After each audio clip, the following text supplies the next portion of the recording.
तो दोस्तों आज हम फिर से आपके लिए लेकर आए हैं देश दुनिया की सभी ताजा बड़ी खबरें।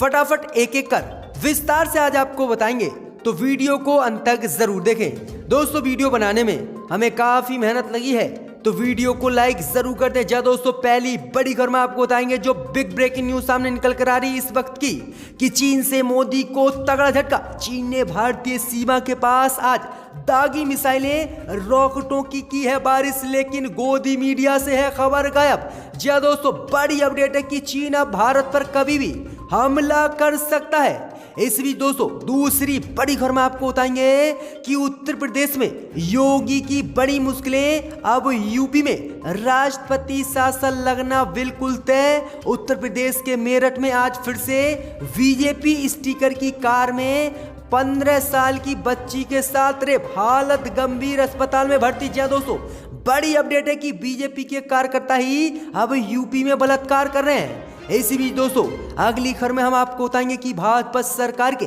मदरसे बंद करने की घोषणा से मौलाना मदनी ने बताया अराजकता फैलाने का फैसला, कहा देश में खेलना चाहती है हिंदू मुस्लिम कार्ड। जब दोस्तों ये बड़ा आरोप लगाया है मदनी ने, तो वहीं आपको बताएंगे दोस्तों अगली खबर में कि राहुल और प्रियंका गांधी ने भी यूपी सरकार पर साधा निशाना, कहा योगी बेटी बचा रहे हैं या फिर अपराधियों को। देश की और प्रदेश की जनता को बताएं बड़ा हमला क्या है, क्या कुछ बोला है, बताएंगे आपको। इस बीच दोस्तों अगली खबर में हम आपको बताएंगे कि रिपब्लिक टीवी की खुली पोल, तीनों गवाहों ने कबूला अर्नब पैसे देकर खरीदता था टीआरपी, अब अर्नब का जेल जाना तय। वहीं रिपब्लिक टीवी पर लग सकता है बैन। दोस्तों बुरी तरह से अर्नब गोस्वामी फंस गया है। इस बीच दोस्तों अगली खबर में हम आपको बताएंगे कि फर्जी देशभक्ति पीटने वाली बीजेपी की खुली पोल, सेना का खर्च घटाने की तैयारी में मोदी सरकार।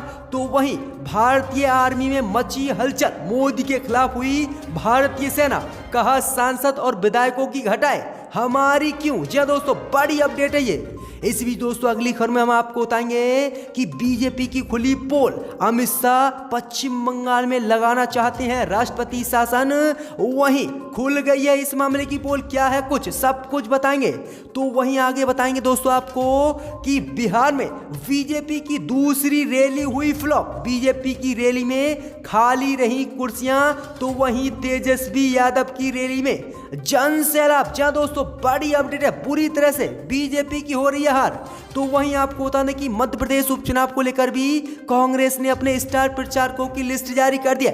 कौन कौन करेंगे मध्य प्रदेश में कांग्रेस के लिए प्रचार, सब कुछ विस्तार से आज आपको बताएंगे, तो वीडियो को आप अंत तक जरूर देखें। इसी बीच बढ़ते दोस्तों पहली बड़ी खबर की ओर, जो इस समय की सबसे बड़ी खबर सामने निकल कर आ रही दोस्तों कि मोदी को चीन से तगड़ा झटका। चीन ने भारतीय सीमा के पास दागी मिसाइलें रॉकेट की कर दी बारिश से शुरू। जी दोस्तों ये बड़ी खबर सामने निकल कर आ रही दोस्तों कि भारत और चीन के बीच एलएसी पर तनाव आज एक बार फिर से अचानक बढ़ गया है। जी दोस्तों आपको बता दें कि चीन के राष्ट्रपति ने 15 अक्टूबर को ऐलान किया था कि चीन की सेना युद्ध के लिए तैयार है। इस बीच आज खबर सामने निकल कर आ रही है दोस्तों कि चीन ने भारतीय सीमा के सटे इलाकों में आज मिसाइलें दागी हैं और रॉकेट की बारिश की हैं, जिससे पहाड़ थर्रा गए हैं और मोदी सरकार की भी मुश्किलें बढ़ गई हैं। चीनी सेना ने बताया है कि युद्ध अभ्यास के दौरान भारत से सटी सीमा के पास 4700 किलोमीटर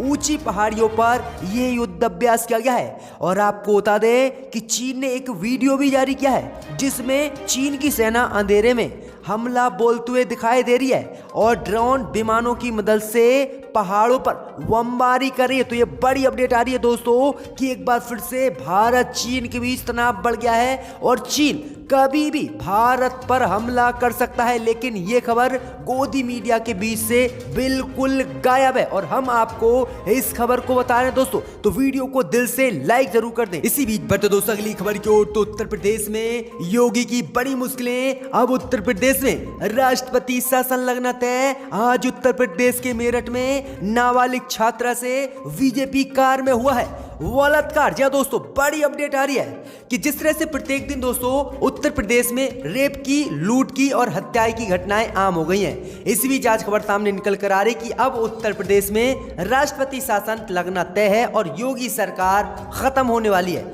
जी दोस्तों, आपको बता दें कि आज उत्तर प्रदेश के मेरठ में भाजपा का स्टिकर लगी कार में 11वीं की छात्रा के साथ फिर से रेप की घटना सामने आई है।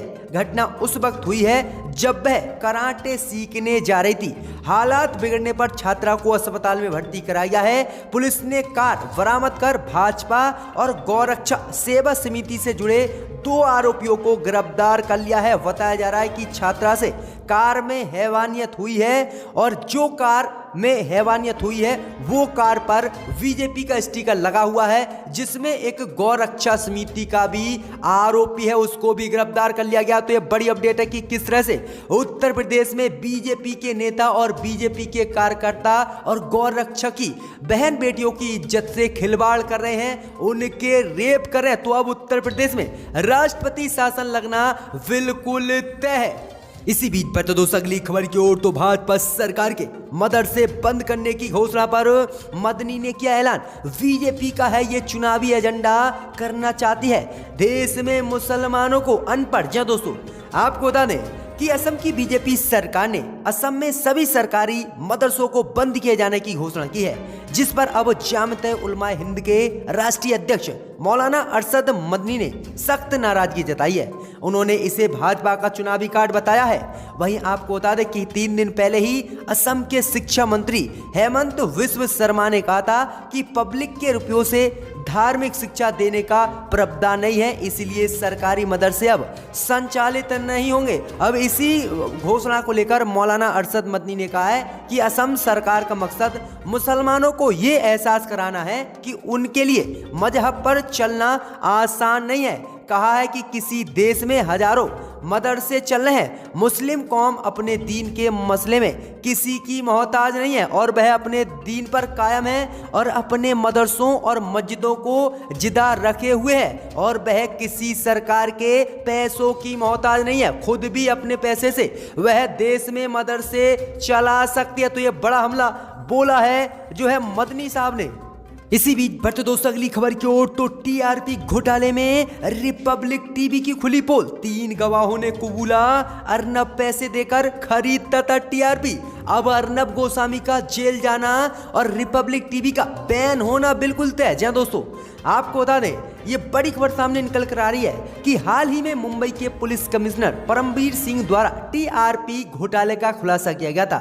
इस टीआरपी स्कैम में देश के विवादित न्यूज एंकर अर्नब गोस्वामी के न्यूज चैनल का नाम आया था। अब इसी को लेकर 3 आरोपियों को मुंबई पुलिस ने पकड़ा था, जिसके बाद आज मुंबई पुलिस की मजिस्ट्रेट के सामने इन्हें पेश किया गया और इन्होंने अब कबूला है कि रिपब्लिक टीवी के पत्रकार अर्नब गोस्वामी पैसे देकर टीआरपी खरीदता था और उसने हमें कई लाखों रुपए दिए थे और हमने इससे छेड़छाड़ की। तो बड़ी अपडेट आ रही दोस्तों कि अब अर्नब गोस्वामी का जेल जाना बिल्कुल तय हो गया है। गवाहों ने रिपब्लिक टीवी और अर्नब गोस्वामी की पोल खोल दी और कहा कि अर्नब पैसे देकर टीआरपी खरीदवाता था।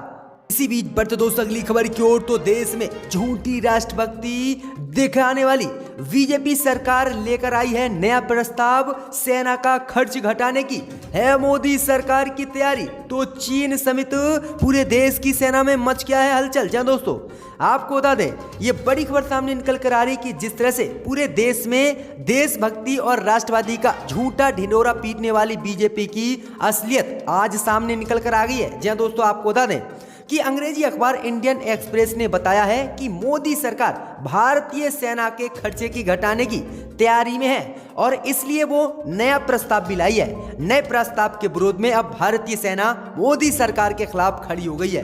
वहीं आपको बता दें कि रिपोर्ट के मुताबिक भारत सरकार ने सेना का खर्च घटाने और संसाधनों के बेहतर इस्तेमाल के लिए कई बदलावों का प्रस्ताव सेना के सामने रखा है। वहीं अखबार का कहना है कि इससे सेना में हलचल मच गई है और मोदी सरकार के खिलाफ सेना खड़ी हो गई है। यानी देश में सांसदों सहित नेताओं विधायकों के लिए किस तरह से मोदी सरकार सुविधा देती है, लेकिन जो हमारे देश की रक्षा करती है सेना, उसके खर्चे घटा रही है। तो वहीं सेना ने भी खुली धमकी मोदी सरकार को दे दी है कि वह विधायक सांसदों की जो है खर्चे घटाए, हमारे नहीं। जी हाँ दोस्तों, ये बड़ी अपडेट आ रही है कि मोदी सरकार की अब सेना को लेकर भी पोल खुल गई है। इसी बीच बढ़ते दोस्तों अगली खबर की ओर, तो राहुल और प्रियंका का योगी पर हमला, कहा बताओ उत्तर प्रदेश में बेटी बचाओगे या फिर अपराधी। जय दोस्तों, आपको बता दें कि कांग्रेस के पूर्व अध्यक्ष राहुल गांधी ने मोदी और योगी सरकार पर आज फिर से हमला बोला है। इसी कड़ी में राहुल गांधी ने उत्तर प्रदेश में महिलाओं के खिलाफ अपराध के बढ़ते मामलों को लेकर आज योगी सरकार पर निशाना साधा है। उन्होंने कहा कि बेटी बचाओ को लेकर मोदी सरकार लगातार कहती रही है कि हमें देश में बेटी पढ़ानी है और बेटी बचानी है। राहुल गांधी ने कहा, लेकिन अब उत्तर प्रदेश में जो हाल आते हैं उससे लगता है कि बेटी मत बचाओ, नेताओं को बचाओ, अपराधियों को बचाओ। वहीं इसके बाद उनकी बहन कांग्रेस महासचिव प्रियंका गांधी ने भी योगी सरकार को आड़े हाथ लिया और प्रियंका गांधी ने कहा, क्या यूपी के सीएम बताएंगे कि ये किस मिशन के तहत हो रहा है कि बेटी बचाओ या अपराधी बचाओ। तो ये बड़ी अपडेट है कि दोनों ही भाई बहनों ने बेटी बचाओ और अपराधी बचाओ नीति को लेकर योगी सरकार पर हमला बोला है। इसी बीच बढ़ते दोस्तों अगली खबर की ओर, तो मोदी सरकार की खुली पोल, पश्चिम बंगाल में राष्ट्रपति शासन लगाने की तैयारी में अमित शाह। जहां दोस्तों बड़ी अपडेट आ रही है कि जिस तरह से पश्चिम बंगाल में इन दिनों बीजेपी नेताओं की हत्याएं पे हत्याएं हो रही हैं और इसी को लेकर अब बीजेपी ने नई चाल चल दी है और जिसका पिटारा आज खुल गया है। क्या दोस्तों, आपको बता दें कि भीतर ही भीतर गृह मंत्री अमित शाह और बीजेपी के वरिष्ठ नेता पश्चिम बंगाल के राज्यपाल जगदीश धनखड़ के साथ पश्चिम बंगाल में राष्ट्रपति शासन लगाना चाहते हैं और ममता बनर्जी की सरकार को वहां पर खत्म करना चाहते हैं। अब इसी का खुलासा गृह मंत्री अमित शाह ने कल किया है। एक न्यूज चैनल को देते हुए इंटरव्यू में अमित शाह ने कहा है कि हमने जगदीश धनखड़ से बातचीत की है और रिपोर्ट सौंपी है कि संविधान को ध्यान में रखते हुए पश्चिम बंगाल में राष्ट्रपति शासन लागू किया जा सकता है और इसका फैसला जल्दी केंद्र की मोदी सरकार ले सकती है। तो ये बड़ी अपडेट है दोस्तों कि उत्तर प्रदेश को छोड़कर अब पश्चिम बंगाल में राष्ट्रपति शासन लगाना चाहती है बीजेपी, जिसका पिटारा खुल गया है। इसी बीच बढ़ते दोस्तों अगली खबर की ओर, जो बिग ब्रेकिंग न्यूज सामने निकल कर आ रही दोस्तों कि बिहार चुनाव को लेकर बीजेपी की दूसरी रैली हुई फ्लॉप, खाली रही कुर्सियां तो तेजस्वी यादव की जनसभा में जन सैलाब। जा दोस्तों, ये बड़ी खबर सामने निकल कर आ रही दोस्तों कि अब बिहार में वर्चुअल मैदान से बाहर निकलकर नेता एक्चुअल मैदान में उतर आए हैं और चुनावी सभाएं अब बिहार में धड़ल्ले से हो रही हैं। जय दोस्तों, आपको बता दें कि शनिवार को मुंगेर में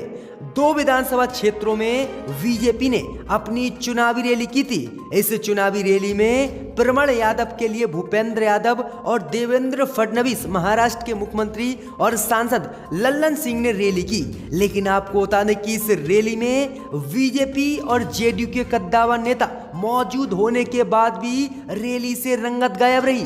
रैलियों में उम्मीद के मुताबिक बच्चे और बुजुर्ग मिलाकर कुल 1000 लोगों की ही भीड़ मैदान में जुट चुकी, जिसके बाद सारी कुर्सियां ही खाली पड़ी रही और खाली कुर्सियों पर लोग बैठने के लिए भी नहीं थे, जिसके बाद बीजेपी की ये दूसरी रैली फ्लॉप हो गया। तो वहीं आपको बता दें कि तेजस्वी यादव की भी मुंगेर में एक रैली थी, लेकिन उनकी रैली को देखने के लिए जन सैलाब टूट पड़ा। लोग छतों पर से तेजस्वी यादव का भाषण सुनने के लिए घंटों तपती धूप में बैठ रहे। तो अब आपको बता दें कि बिहार में बीजेपी की बुरी तरह से सत्या पिटने वाली है और तेजस्वी यादव के नेतृत्व में नई सरकार बिहार में बनने वाली है। ये बड़ी अपडेट है दोस्तों। इसी बीच बढ़ते दोस्तों अगली खबर की ओर, तो मध्य प्रदेश उपचुनाव में कांग्रेस ने जारी की अपने स्टार प्रचारकों की सूची। राहुल, प्रियंका, गहलोत, पायलट वगैरह भी हुए शामिल। जय दोस्तों, आपको बता दें कि मध्य प्रदेश कांग्रेस ने प्रदेश में होने जा रहे 28 विधानसभा सीटों पर उपचुनाव में पार्टी के प्रचार के लिए पूर्व कांग्रेस अध्यक्ष राहुल गांधी, पार्टी महासचिव प्रियंका गांधी, राजस्थान के मुख्यमंत्री अशोक गहलोत और राजस्थान के पूर्व उप मुख्यमंत्री सचिन पायलट और छत्तीसगढ़ के मुख्यमंत्री भूपेश बघेल सहित 25 अन्य कांग्रेस नेताओं को स्टार प्रचारक बनाया है, जिसके बाद अब बीजेपी की मुश्किलें बढ़ गई हैं और अब महाराष्ट्र के सहित अन्य प्रदेशों में भी कांग्रेस की सरकार बनने जा रही। तो ये बड़ी अपडेट है दोस्तों कि मध्य प्रदेश चुनाव में कांग्रेस ने अपने स्टार प्रचारकों की लिस्ट जारी कर दी है। इसी बीच बढ़ते दोस्तों अगली खबर की ओर, तो बिहार चुनाव को लेकर जेडीयू को तगड़ा झटका। चुनाव से पहले ही बागी हुए जेडीयू विधायक, कहा बीजेपी का भगवाकरण स्वीकार नहीं, महागठबंधन के लिए मांगेंगे वोट। जी दोस्तों, आपको बता दें कि चुनाव से पहले ही जेडीयू विधायक बगावत पर उतर आए हैं। जी दोस्तों, आपको बता दें कि टिकट कटने से नेता लगातार जेडीयू के बागी हो रहे हैं और इसी कड़ी में टिकट कटने से नाराज जेडीयू विधायक रामेश सिंह कुशवाहा ने बगावती तेवर अख्तियार कर लिए हैं और अब कह दिया है कि वह जेडीयू और बीजेपी के गठबंधन से अलग होकर महागठबंधन के उम्मीदवारों का समर्थन करेंगे। वहीं उन्होंने कहा है कि उत्तर प्रदेश सहित अन्य प्रदेशों में जहां बीजेपी की सरकार है वहां पर बीजेपी भगवाकरण कर रही है, लेकिन बिहार में इस भगवाकरण को हम स्वीकार नहीं करेंगे और इसीलिए ही हम अब राजद और कांग्रेस के महागठबंधन के प्रत्याशी के लिए चुनाव प्रचार करेंगे